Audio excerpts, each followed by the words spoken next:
الأممية نمطان: أممية واقعية، وهي أن يحتفظ المرء بهويته ويعرف بين الشعوب بخصوصيته، لكن من غير نرجسية قومية ولا هلوسات شوفينية، ولا استعلاء على الآخرين، ولا انتقاص من هوياتهم، ولا اعتداء على خصوصياتهم. ويتعامل مع البشر جميعا بمعايير واحدة، ويؤمن بأنه يتكامل بهم ويتكاملون به.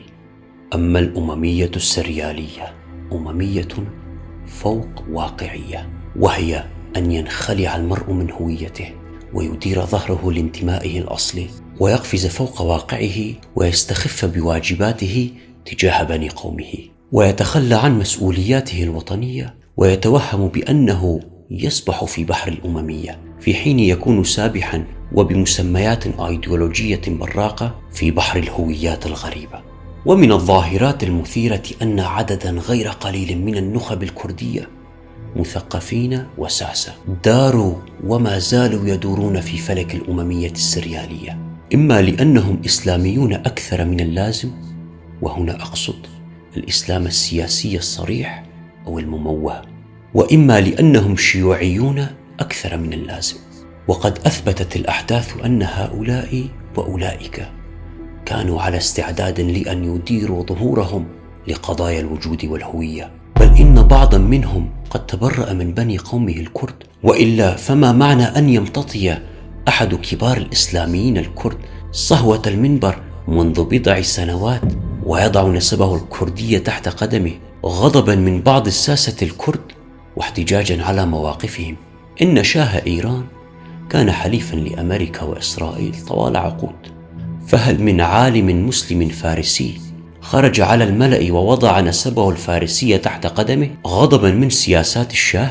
وأدارت تركيا ظهرها للإسلام 80 عاما، وتحالفت مع أمريكا وإسرائيل، وانتسبت إلى الحلف الأطلسي النادي النصراني حسب توصيفات الإسلاميين آنذاك. فهل ثارت ثائرة عالم مسلم تركي ووضع نسبه التركية تحت قدمه غضبا من مواقف الساسة الأتراك؟ وإن الرئيس المصري أنور السادات زار إسرائيل وخطب في البرلمان الإسرائيلي وعقد اتفاقية كامب ديفيد للسلام مع الإسرائيليين، فهل وقف عالم مسلم مصري أو عربي وأعلن على الملأ بأنه وضع نسبه المصرية أو العربية تحت قدمه غضبا من سياسة أنور السادات آنذاك؟ ولم يكن الكرد الشيوعيون أقل سريالية من الكرد الإسلاميين، فقد تباهى بعض كبارهم بأنه شيوعي أولا وكردي ثانيا. فهل الواقعية الديالكتيكية تقبل هذا؟ أيوجد الإنسان أولا ثم العقيدة أو الحزب؟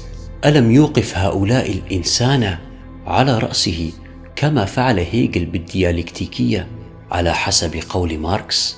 بل إن بعض الكرد الشيوعيين قد وقف ضد بني قومه في اللحظات الحرجة، وهذا ما لم نجد له مثيلا عند الشيوعيين العرب والفرس والترك والأرمن. كان شيوعيو هذه الشعوب متضامنين مع بني قومهم في اللحظات المصيرية الحساسة الحرجة كقضايا الهوية والاستعمار والاحتلال وغيرها من القضايا المهمة، بل استثمروا صداقاتهم مع الدول والمنظمات الشيوعية في العالم لمنفعة بني قومهم.